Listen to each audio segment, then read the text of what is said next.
আমাদের আসল আলাপ প্রিয় বিএনপি নিয়ে কথা বলি।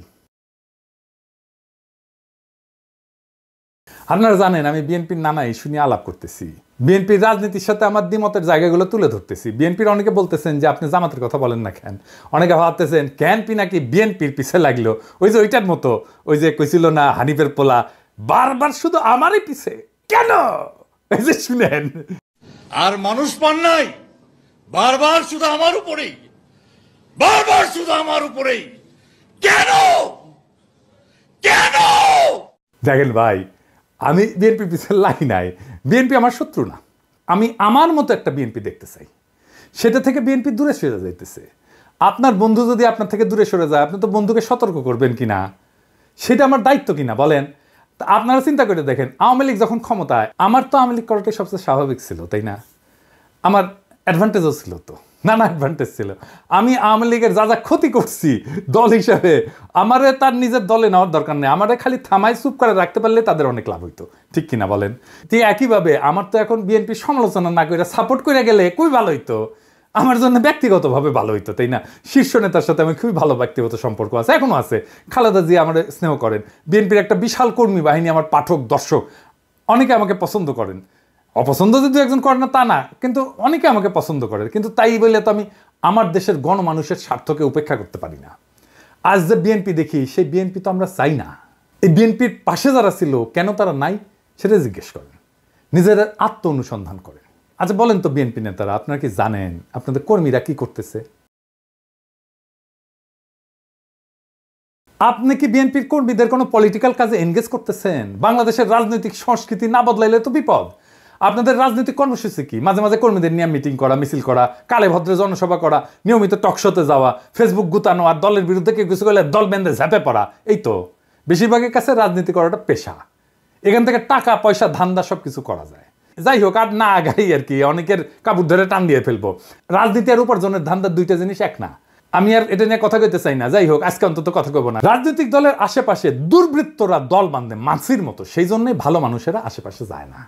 এই যে দেখেন, মঞ্চে জিয়ার ছবি দিয়া, খালেদা জিয়ার ছবি দিয়া, এমনকি তারেক রহমানের ছবি দিয়া নর্তকী দেখতেছে। দেখেন, দেখেছেন? উঠে কি কেউ নাই যে কবে ভাইজান নর্তকী নিয়ে আইসা নিবার তো নাও, সাংস্কৃতিক অনুষ্ঠান করো, তোমার মতো করে করো।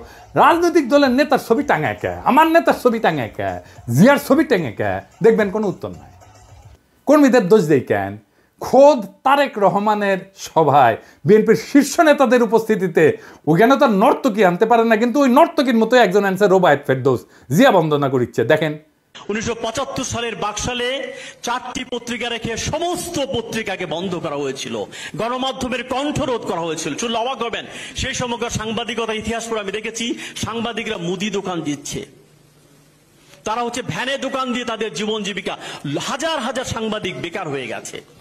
এই যে সাংবাদিকতা পেশার যে ডিগনিটি, তাদের যে মত প্রকাশ ভাব প্রকাশের স্বাধীনতা, এটা ফেরত নিয়ে আসছেন কে? একজন সামরিক শাসনের লোক হয়ে, সামরিক ব্যারাক থেকে এসে শহীদ প্রেসিডেন্ট জিয়াউর রহমান কিন্তু এই যে বহুদলীয় গণতন্ত্রের কথা আমরা বলি, বহু সংবাদপত্রের কথা বলি, বহু মতের কথা বলি, সেটা কিন্তু তিনি আমাদের জন্য নিশ্চিত করেছেন। বিএনপি পর্যন্ত শেষ, বিএনপি বিরোধী থাকার পরে যে নির্বাচন যেটা হয়েছে, সেই নির্বাচনটুকু যা হয়েছে ফাইন। এখানে খুব বেশি কারচুপি জালের কোনো সুযোগ ছিল না। এইগুলো আমার কাছে খুব গুরুত্বপূর্ণ। আমি যতটুকু দেখেছি ভোট যা হয়েছে মোটামুটি ভালোই হয়েছে।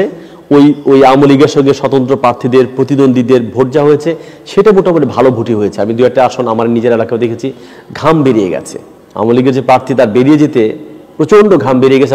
এই রোবায়েত ফেরদৌসের জিয়া বন্দনা, এটা তো ওই নর্তকীর গুয়া নাচানোর চাইতে অশ্লীল। রোবায়েত ফেরদৌস বিএনপি ক্ষমতায় আসলে সার্ভিস দেবে বিএনপির, তাতে কোনো সন্দেহ নাই। হ্যাঁ, কিন্তু বিএনপির কেন এরকম একজন লুম্পেন ইন্টেলেকচুয়ালকে মঞ্চে জায়গা দিতে হয়, এইখানেই সংকটটা, বুঝছাও? আবার দেখেন, এই যে মোয়াজ্জেম হোসেন আলাল, অত্যন্ত শ্রদ্ধাভাজন রাজনৈতিক ব্যক্তিত্ব, আমি অত্যন্ত পছন্দ করি ওনাকে। উনি কইতেছেন জয় বাংলা আওয়ামী লীগের স্লোগান না, মুক্তিযোদ্ধাদের স্লোগান। তার মানে বিএনপি জয় বাংলা স্লোগান দিবে মুক্তিযুদ্ধের নামে। তাছাড়া জয় বাংলা স্লোগানকে ডিফেন্ড করতে আসে কেন আলাল ভাই, বলেন তো? উনি তো ছোটখাটো নেতা না। এইবার দেখেন, ওই যে ফজলুর রহমান, ওর যে মারিছিলাম, ঝাড়িয়ে দিছিলাম না, ওই মালটা কলে থামেনি, বুঝেছেন? আসেন ফজলুর রহমানকে দেখে খালেদা জিয়ার উপদেষ্টা ফজলুর রহমান ওয়াজের বিরুদ্ধে বক্তব্য দিতেছে, শুনেন। কোন দেশে এইভাবে মাইক লাগায় সারা রাত শুধু রাজনৈতিক বক্তৃতা হয় যার নাম কয় ইসলাম? এটা তো একটা ওয়ারান দেশ পাইছে, যা ইচ্ছা তা বলতেছে মৌলানা মৌলবীরা, এবং হেলিকপ্টারে যাইতেছে, গাড়িতে যাইতেছে, লাখ লাখ টাকা নিতেছে। এটা তো একটা ব্যবসা বাণিজ্যের ব্যাপার। এবং এরা তো দুনিয়ার সমস্ত কালচার শেষ করে, বাঙালির যে কালচার, শিক্ষা, সংস্কৃতি, নাটক, যাত্রা, গান, বাউল, মাজার সব শেষ করে দিতেছে তারা। কি চায় তারা এই দেশে? কিছু থাকবে না, সমস্ত বাগানে।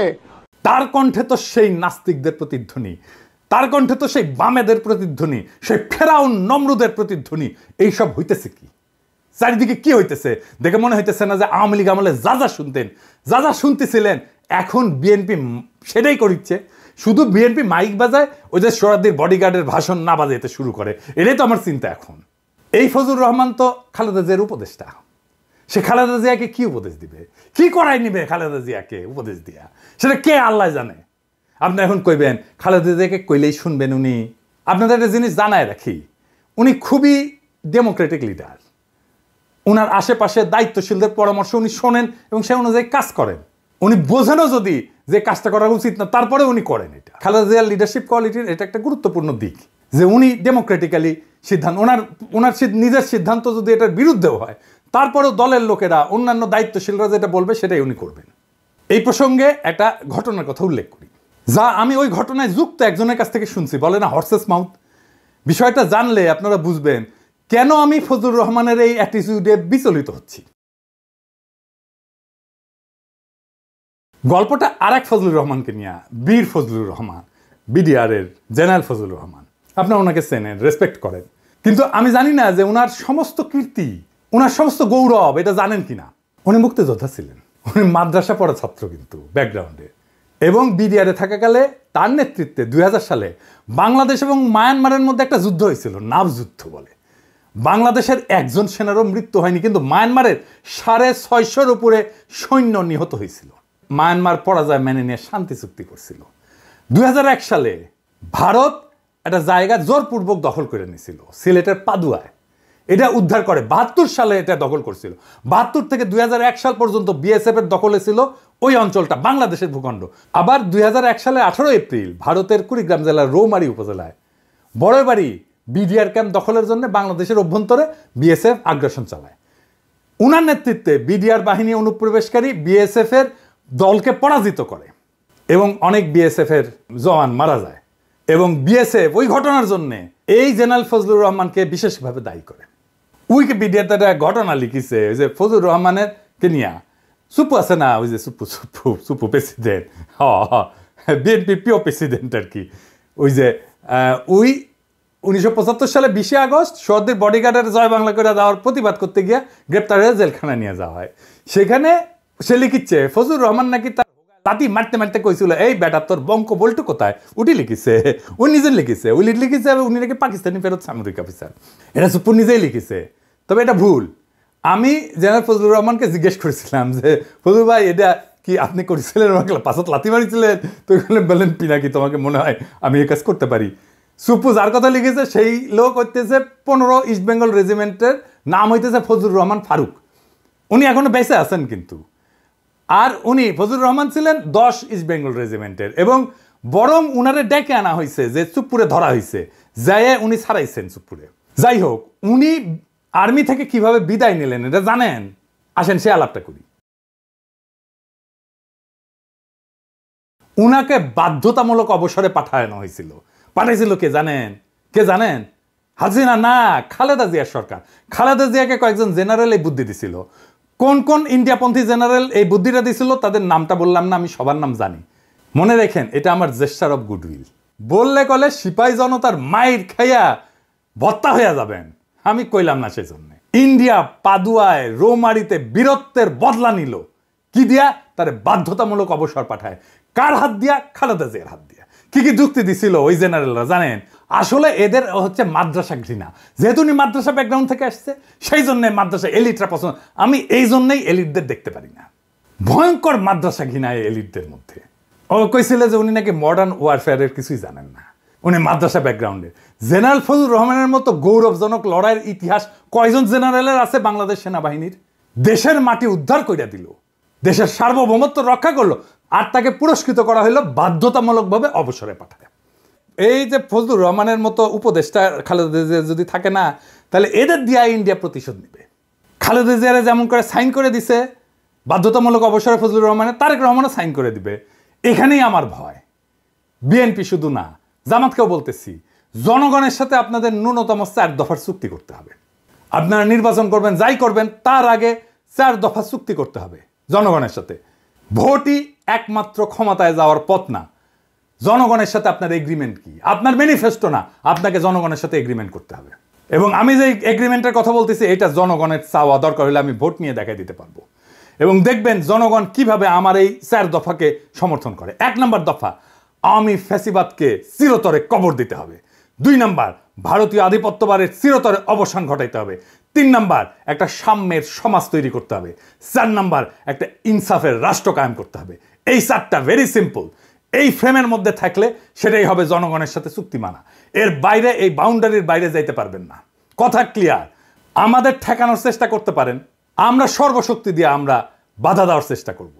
ফাইনালি আমার ক্ষুদ্র ভ্রাতাদের জন্য, ওরা গতকাল রাশন ট্রাক দেখে হেভি খুশি হয়েছে, হ্যাঁ, যে আমরা রাশন ট্রাকে কিনবো। এটা গেলে সিদ্ধান্ত হয়ে গেছে।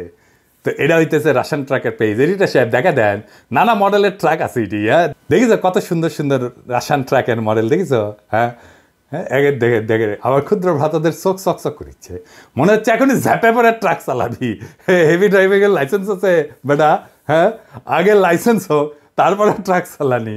আচ্ছা, এইটা সাহেবের ট্রাকের ভিডিও দেখেন না এটা? হ্যাঁ, দেখেছেন? হাউস করিছে আমার ক্ষুদ্র ভ্রাতারা।